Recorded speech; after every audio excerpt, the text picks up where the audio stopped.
unique to having our own seemingly separate lives is that opportunity for us to perhaps grow and expand, maybe learn, and maybe even learn how to love or support other people.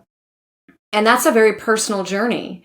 At the same time, we do need each other. So that also is a paradox, is that we seem to have ourselves inside and that the other is outside of us.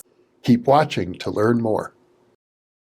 For early access to our videos and live stream events, sign up for our free weekly newsletter at newthinkingaloud.org.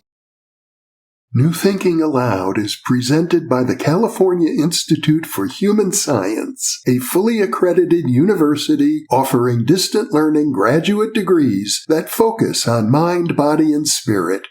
The topics that we cover here. We are particularly excited to announce new degrees emphasizing parapsychology and the paranormal. Visit their website at cihs.edu. Book 4 in the New Thinking Aloud dialogue series is Charles T. Tart, 70 Years of Exploring Consciousness and Parapsychology, now available on Amazon.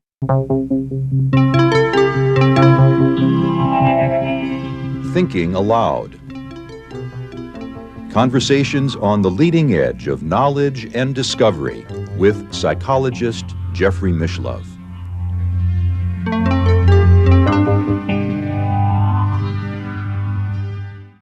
Hello and welcome. I'm Jeffrey Mishlove. Hello and welcome. I'm Emmy Vadnais. And we're here today to talk about what is probably my favorite subject, the topic of oneness. Why is that your favorite topic, Jeff? Well, I can say that ever since I started doing these interviews over half a century ago, I always had the feeling that when the conversation came around to the topic that we're all connected, that we are one with everything, which is the fundamental truth of virtually every single mystical tradition on this planet, we reach a kind of space inside of us that feels whole, that feels full, that feels true. And I've always felt if I can keep communicating that message, I'm doing my job. You and I recently had a conversation in one of our regular meetings where we prepare a lot behind the scenes for New Thinking Aloud. And you made a comment sort of in passing. It was sort of nonchalant where you said that you often feel one with everything. And I'm wondering if you can share with us what that experience is like for you. Well, it's paradoxical because we go through life normally feeling exactly the opposite. That I'm separate. I'm not the chair. I'm not the computer. I'm not this cup of tea. I'm not you. I'm not the tree. I'm not the house. I'm not any other person. I'm only me. And everything else outside of my skin is other than me. And furthermore, we get into, it's very normal and natural. I think we're programmed that there are aspects of the outside world that we learn to hate. I mean, really hate, like evil, for example, and the things that people do to each other and the pain and suffering that humans cause, or even things that are ugly, like certain animals trigger this hatred or fear. Could be a mouse, it could be a spider or a snake, but we have an instinctive aversion to some things that are outside of ourselves. So to say that, that thing that you really hate, that's actually part of you, it's like an intolerable thought for people. What is that experience like for you when you do feel one with everything? Well, as I say, it's paradoxical, but you transcend that part of yourself, the ego, which has got mixed emotions towards the world, because the way I view it, actually, when we feel hatred, towards another person, we're actually experiencing that hatred towards ourselves. That's my rule of thumb, that anytime anybody ever, for any reason whatsoever, tries to belittle another human being, they're actually projecting their own self-hatred. Because there is never, ever any reason to belittle another human being. That's my philosophy, ironically enough. And I learned it after working at San Quentin Prison and getting to know, on a very intimate level, doing group therapy sessions with murderers and rapists, that we have a kinship with everyone. No matter what, and that one transcends all of the disgust, all of the fear, all of the hatred when one enters into this space of oneness. And how does one enter into this space of oneness? Well, I probably do it the easy way mostly, which is through conversation. With people, you just sort of gently work your way in the course of a conversation to acknowledging what's there already all the time. It's like the elephant in the room.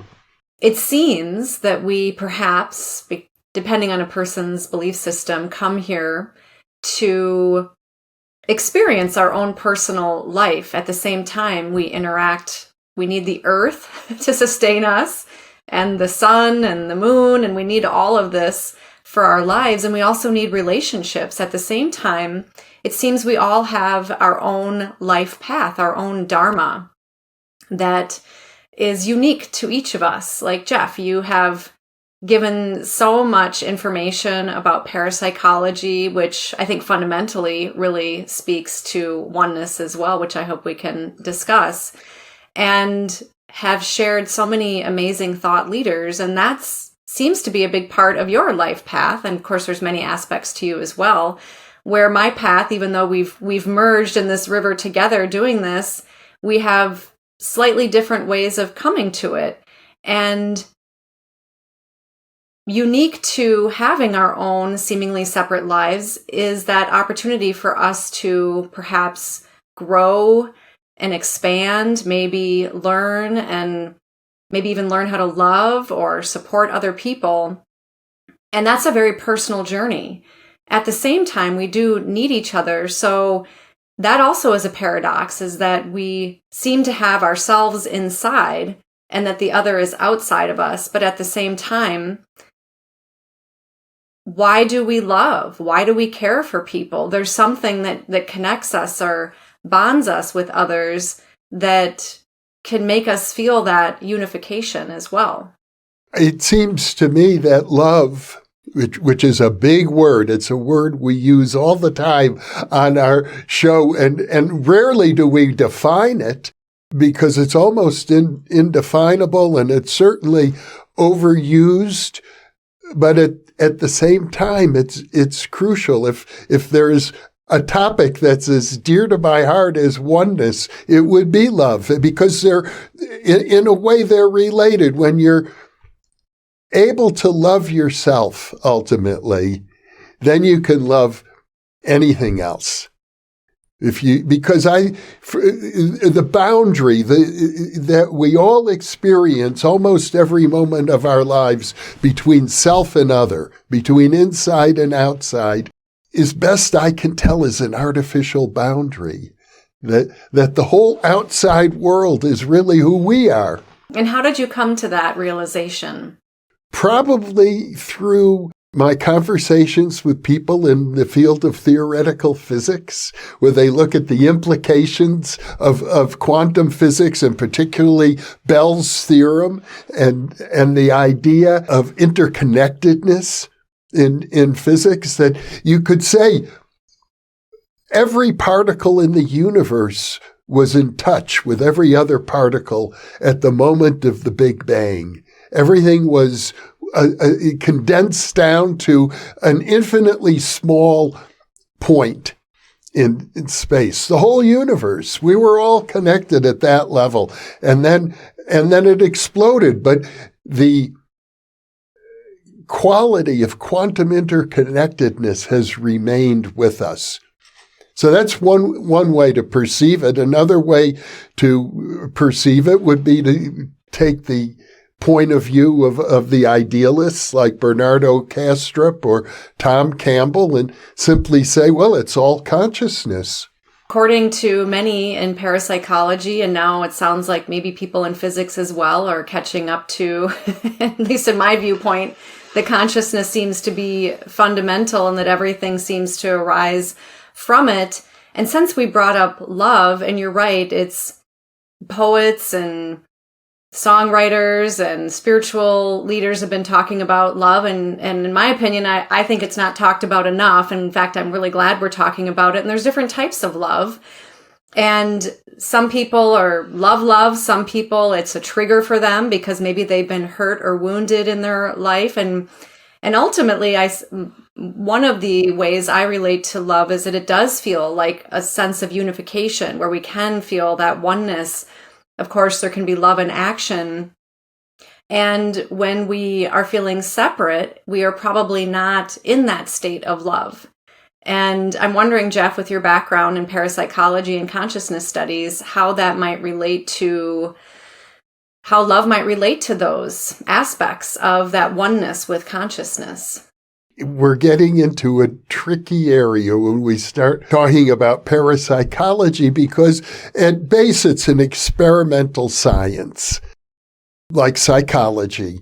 And if we approach it that way, the problem is if you're going to do an experiment, you have to start with operational definitions for the terms you're working with. And terms like oneness and love defy operational definitions for the most part. So if a scientist were to try and study these things, they would have to reduce it to something that they can operationalize. And that automatically makes it somehow smaller and less than what it actually is. So when we talk about these big metaphysical topics like oneness or a huge topic of like love, which fundamentally we're speaking of love not as a biological thing, but as a metaphysical thing, something that transcends our biology.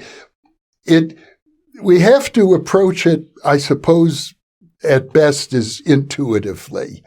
Because science simply cannot wrap its arms around something as big as oneness or as big as love. The closest it seems that we get is this notion of interconnectedness. Well, of course, I love that you brought up intuition, and I would suggest or maybe even argue that love in its pure form, pure awareness, unconditional, kind regard, acceptance, is synonymous with intuition. And when you say transcend, and it seems that research studies have shown this, that when we are able to connect with this larger sense of beyond ourselves or the deeper universe that's inside of ourselves, that we are connecting with that, with knowledge, with maybe even some might say bliss.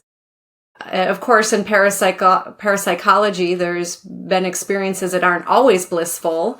However, it does seem that when people are able to share information beyond what we perceive as normal space and time, that there is a deeper unification happening that is beyond maybe our everyday thoughts and our own personal identity. And I'm thinking about, I had the blessing of having a conversation with Jill Bolte Taylor, and she recently wrote a book about whole brain living.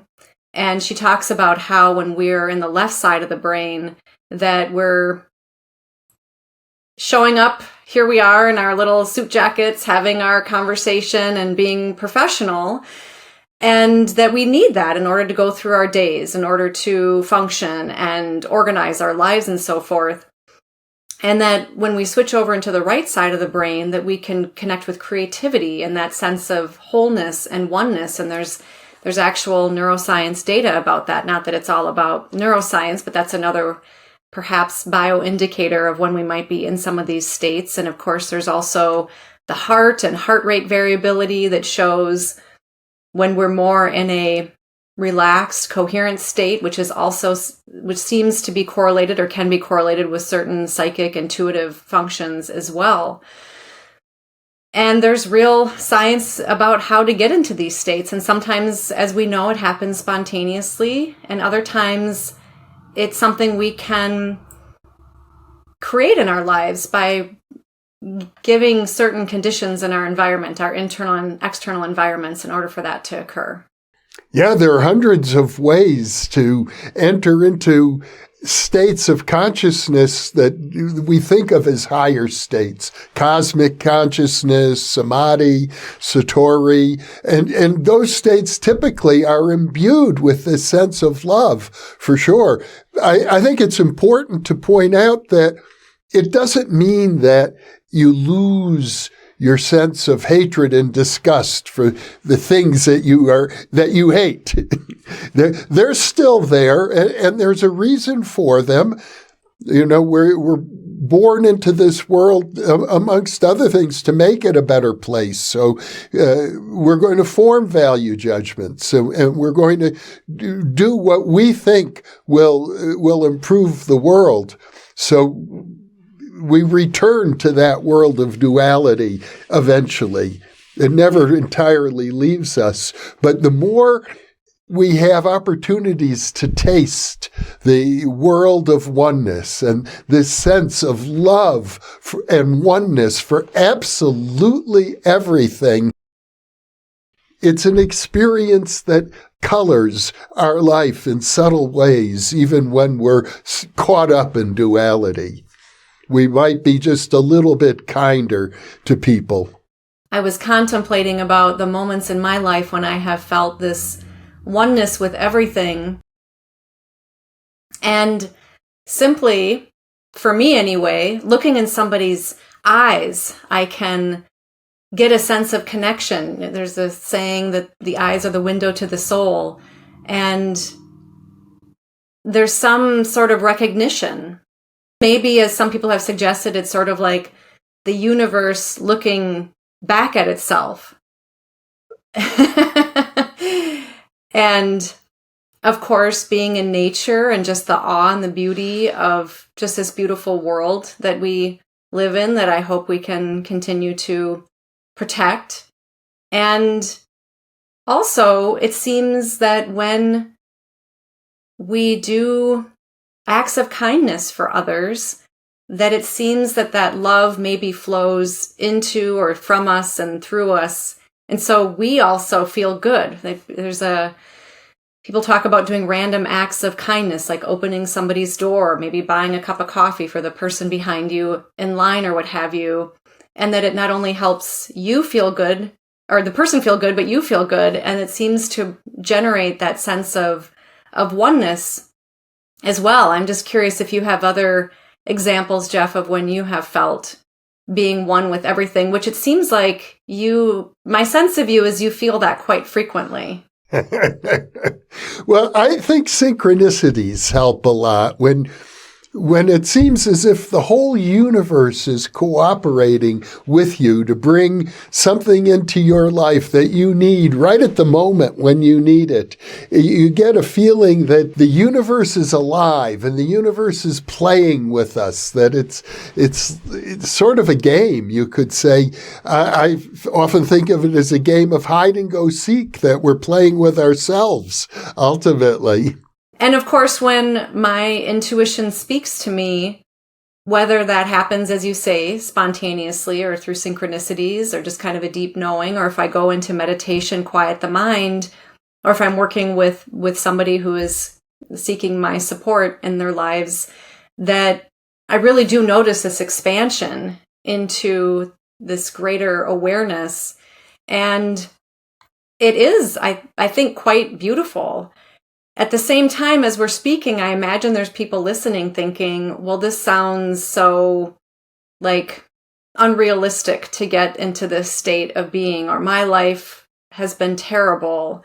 And I'm wondering, Jeff, if you have any thoughts for people who might be feeling really down and very separate from what this oneness might actually feel like for them. Which is most people most of the time, actually. I maybe you're right that I experience oneness more than the average person, but I'm sure that most of the time I'm not experiencing it. On the other hand, suffering is different. I rarely experience suffering. I have to cop to that.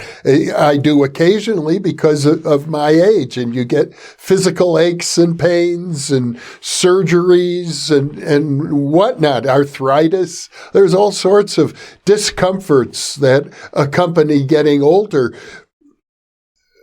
But many people are suffering something deeper than that. They're suffering a kind of existential anxiety.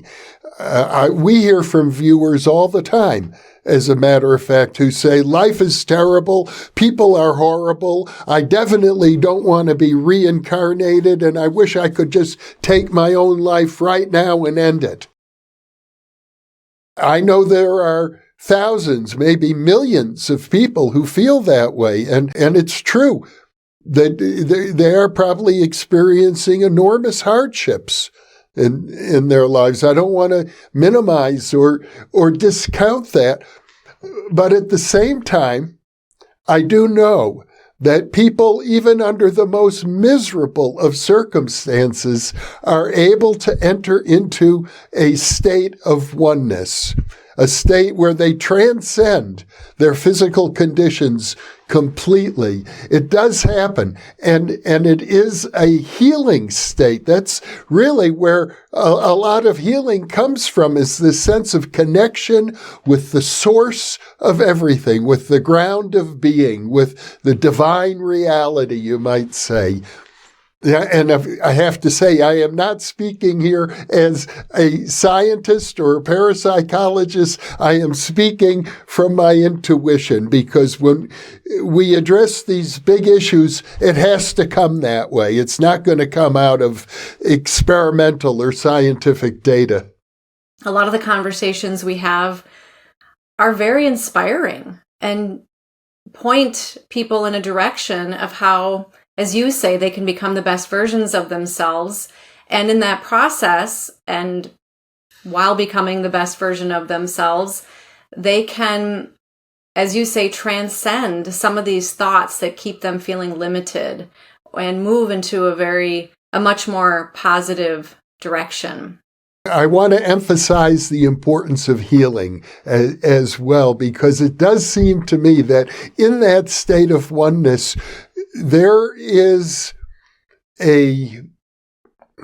how can I put it, a sense that the universe as a whole, is constantly emitting a vibration of healing, and it's available to every sentient being and at every level, but only if we're conscious of it.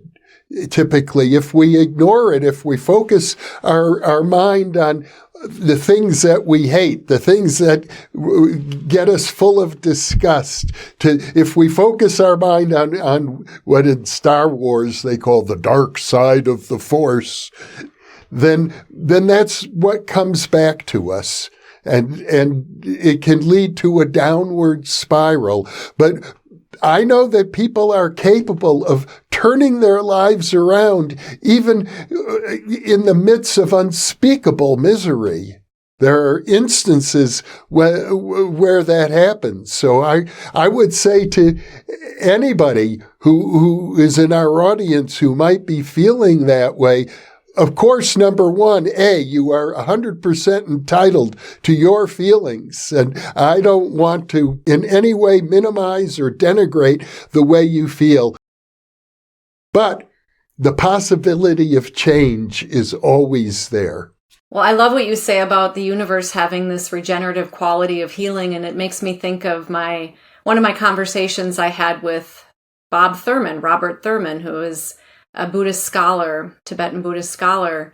And he talks about how when we go to sleep at night, we sleep in something. And I just love how he says that. And so when we wake up, if we had a good night's sleep, and if we maybe had a nice meal the night before and had a relatively pleasant evening the night before, we can wake up feeling quite refreshed. And so I like that aspect of the regenerative quality. And then, of course, it makes me think about there is apparently this lifetime and other lifetimes, and that it seems, at least with many of the guests on New Thinking Aloud, recently I just talked with Chris Beisch about collective karma and reincarnation and his experiences with psychedelics, that it seems that our souls want to keep evolving in these positive directions, hopefully. But that's what many people who've had these mystical experiences, near-death experiencers, and the like, frequently, not always, but frequently share with us. I remember the day when my wife, who was deeply interested in things like body therapy, once said to me, you are your body. And I thought about it, and I thought, well, it seems pretty obvious. If I am my body, how could I deny that? And I can wiggle my fingers at will, but I can't wiggle anything outside of my body the same way. So I guess I must be my body. But this experience of oneness suggests something completely different. It's like I'm so much larger than my body, that my body is like the tiniest part of me. And it creates a sense of that not only is my body the tiniest part of me, but that this other life that I live is so vast and so enormous that I can't see the outer boundaries of it. I have no idea how vast human consciousness is. The only thing I can imagine is that it must be multiple times, maybe 1 billion or trillion times bigger than I think it is. Of course, when you mention that you have your fingers and that you can't wiggle something outside of you, I also think about psychokinesis and how, as Dean Radin would say, we can have small effects and large effects. And according to people like Chris Beisch and others who suggest that really all of humanity or creation is one single body, if you will, or however you would phrase that we are all impacting each other, are seemingly separate parts of each other all the time, probably in ways we don't realize it. People on the other side of the planet, people we've never met, may be influenced by the thoughts that we have, not even the things that we say or do.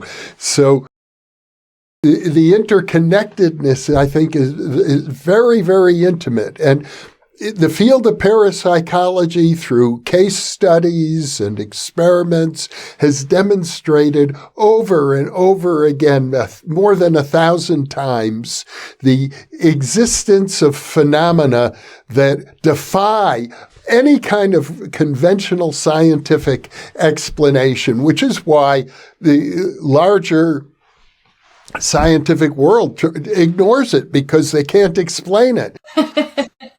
It's true.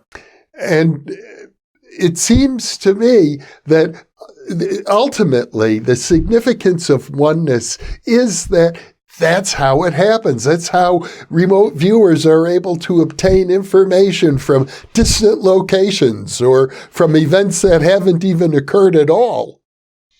It's because not only are we one with everything, we're one with things that don't exist yet, things that are in the future, or things that have long ago stopped existing, things in the past. We are interconnected with all of this.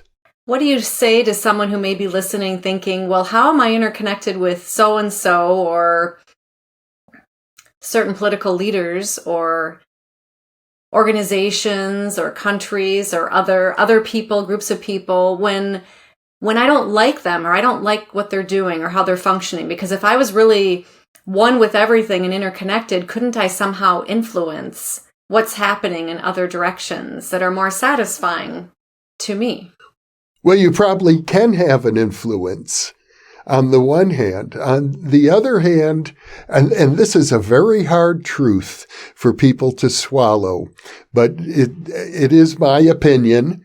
It's an intuitive opinion. But when you hate another person, particularly in politics and in religion, we hate, hatred tends to be about people who have a different sexual orientation, a different financial status, or a different religion or different politics than us.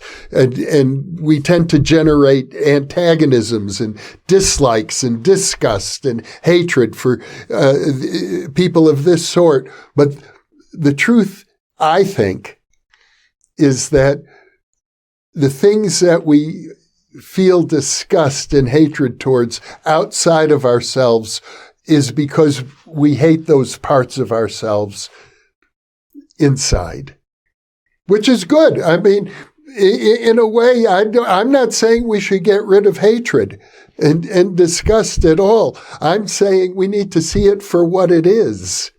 That it's a desire to improve ourselves ultimately, but it gets projected outwardly, which is a mistake.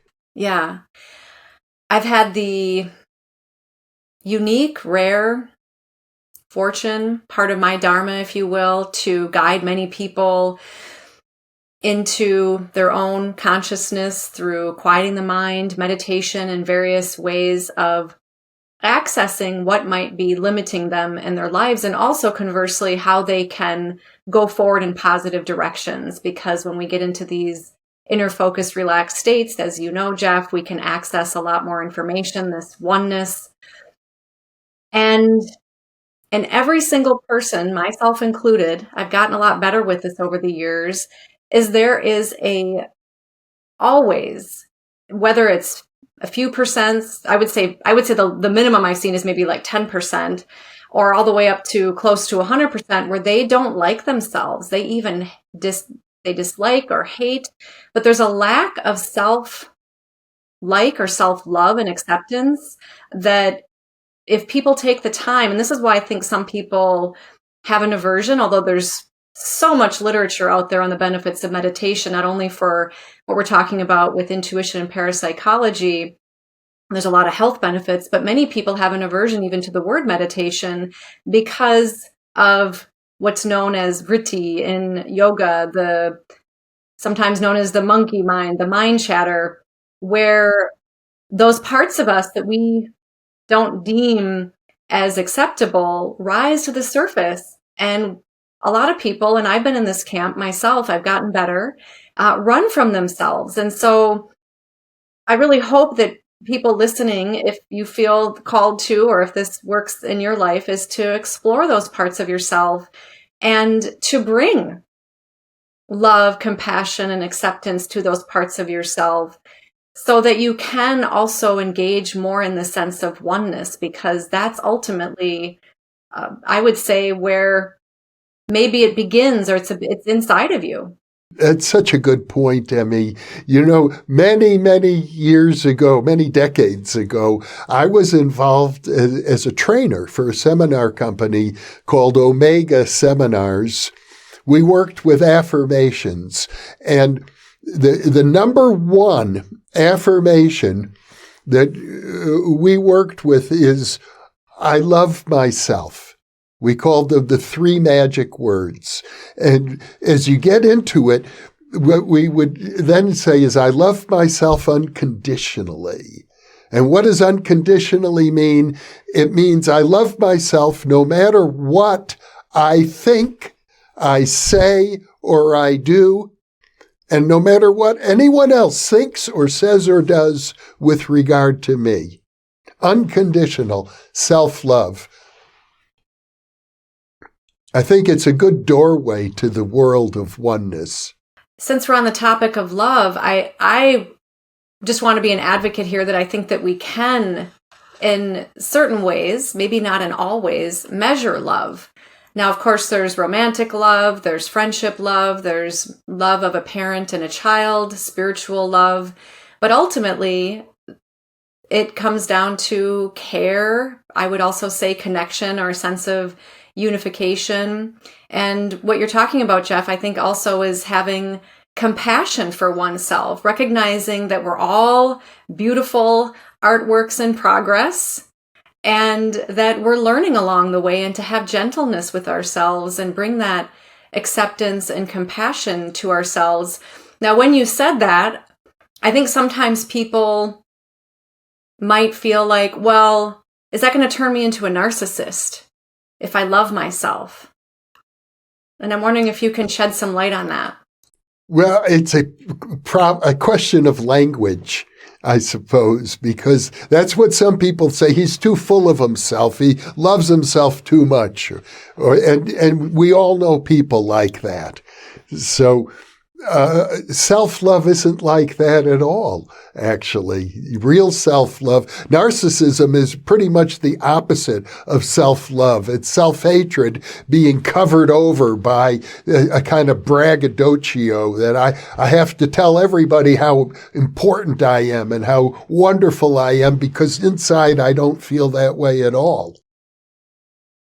But self-love, in fact, love in general, I would define it very simply. It doesn't have to be, love is a many-splendored thing. It can be simply a warm, positive feeling. Just like that. I have a warm, positive feeling towards every other person, every other thing, even creepy, crawly things that I would normally feel, ugh.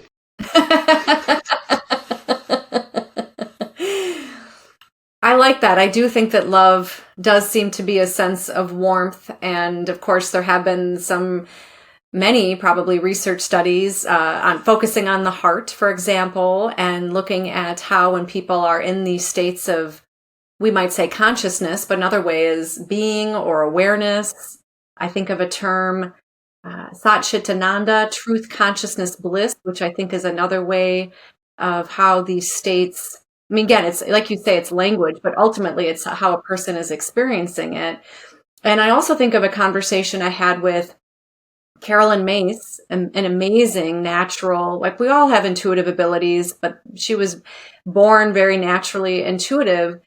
And in one of my conversations with her, she talked about how powerful love is, and how, in my estimation anyway, it might be one of the most important and powerful, again, this is just a word, commodities or aspects of our universe. And she was suggesting that people recognize how powerful it is, and that they will give it sometimes, but also refrain and keep it to themselves. And this is where I think it can get convoluted or confusing, is because we can have relationships with ourselves or others where we keep that from each other, or have fear of that intimacy with others, maybe based on, or probably based on, previous experiences of being harmed or hurt when we had given our love and it wasn't returned, or we were actually maybe harmed or neglected or punished in some way. Well, we all have our personal life story. We all have a psyche with many, many, many layers, like an onion of infinitely many layers. Probably. So, as you learned in your interviews with Chris Bache, who was also recently here with me in Albuquerque as well, in his psychedelic explorations, he had to go through all those layers of his personal unconscious.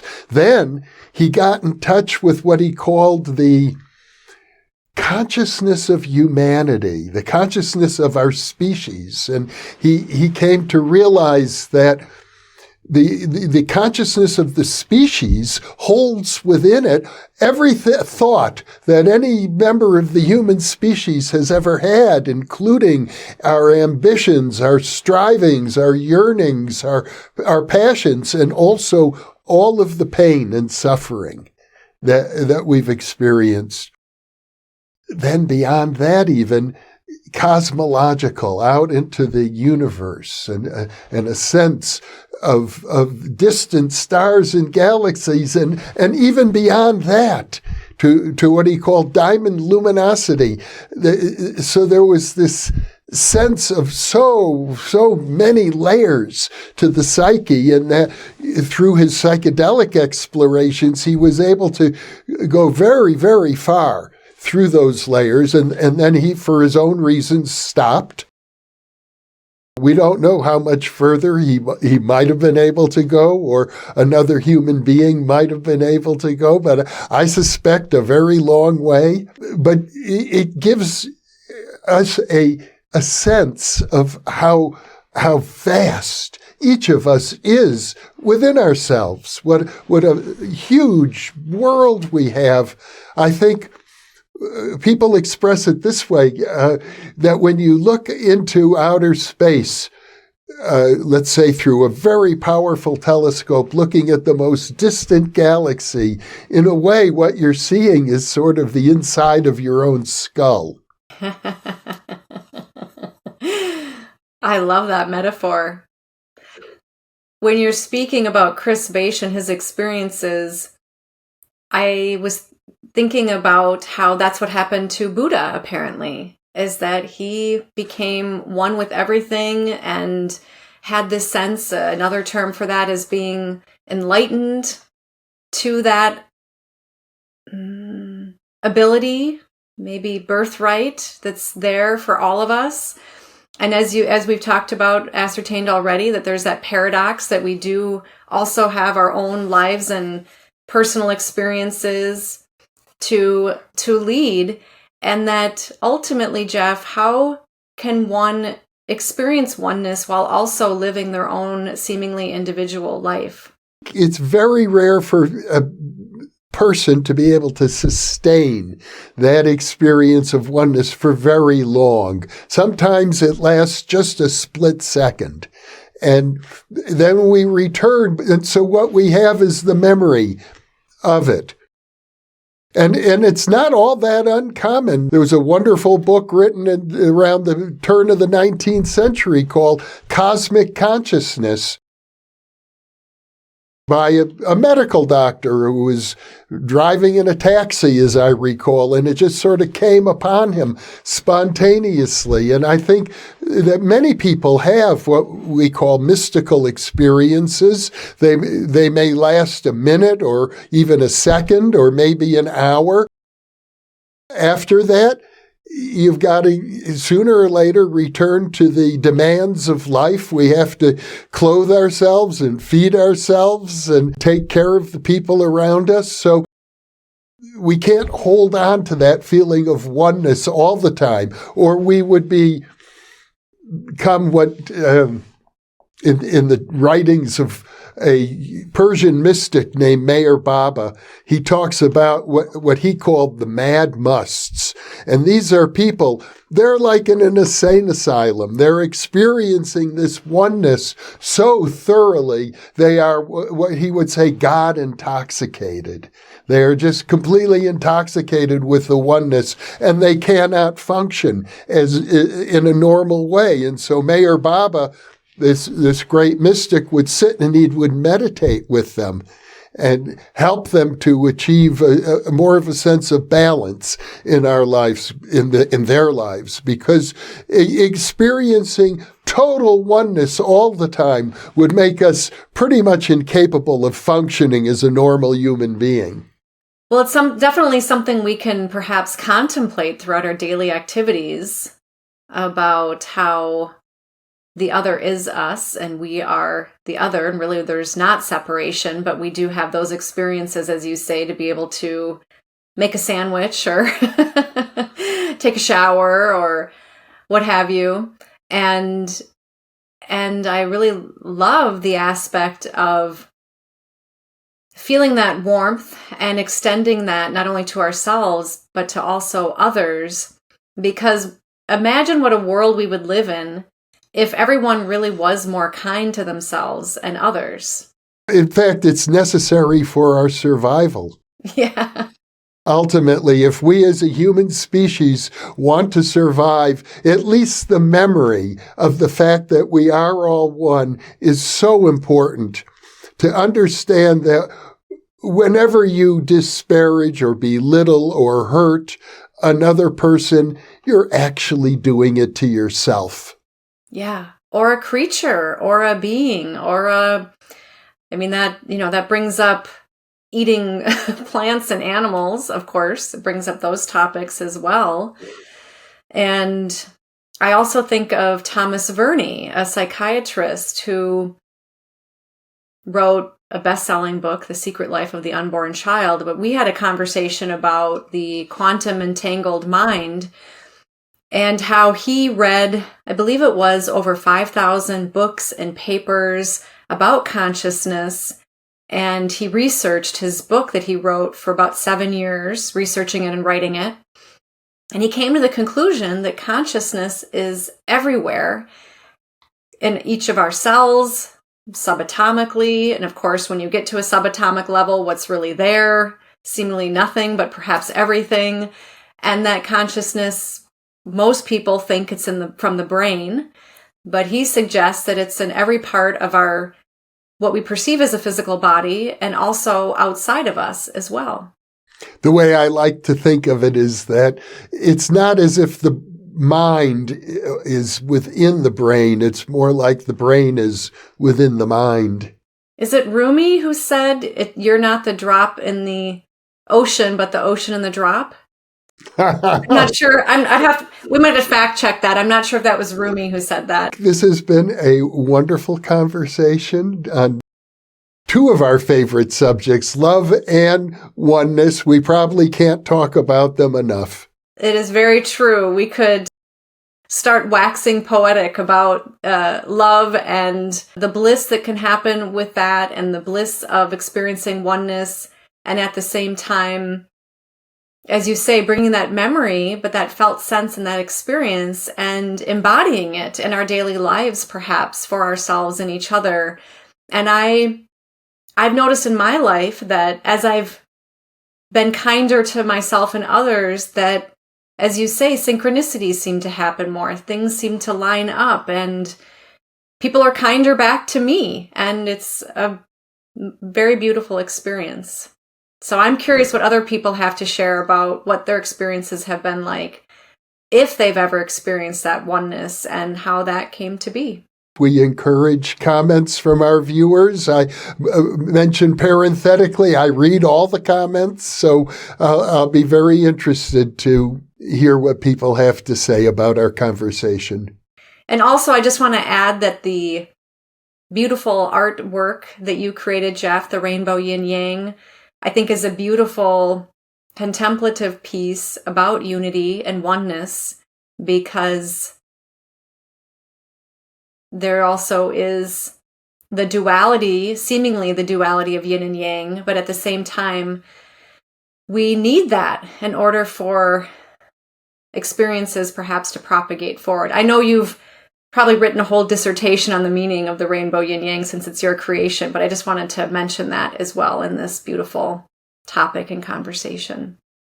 Yeah, someday I will try to pull together the 6 lectures I gave on the symbolism implicit in the rainbow yin yang. We would love to hear it. I can't wait. Well, Emmy, thank you so much for being with me today and sharing this conversation with me and with the New Thinking Aloud audience. It is a great joy of mine, Jeff, and I have loved our conversation, love working and playing with you, and I look forward to more in the future. And for those of you watching or listening, thank you for being with us, because you are the reason that we are here. And we're all one after all.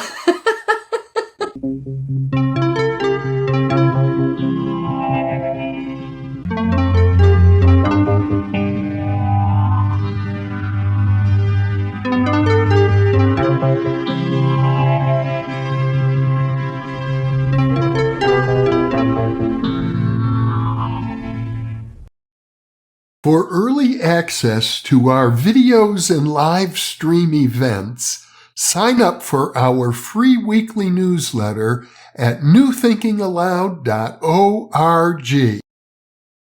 Book 4 in the New Thinking Aloud dialogue series is Charles T. Tart, 70 Years of Exploring Consciousness and Parapsychology, now available on Amazon.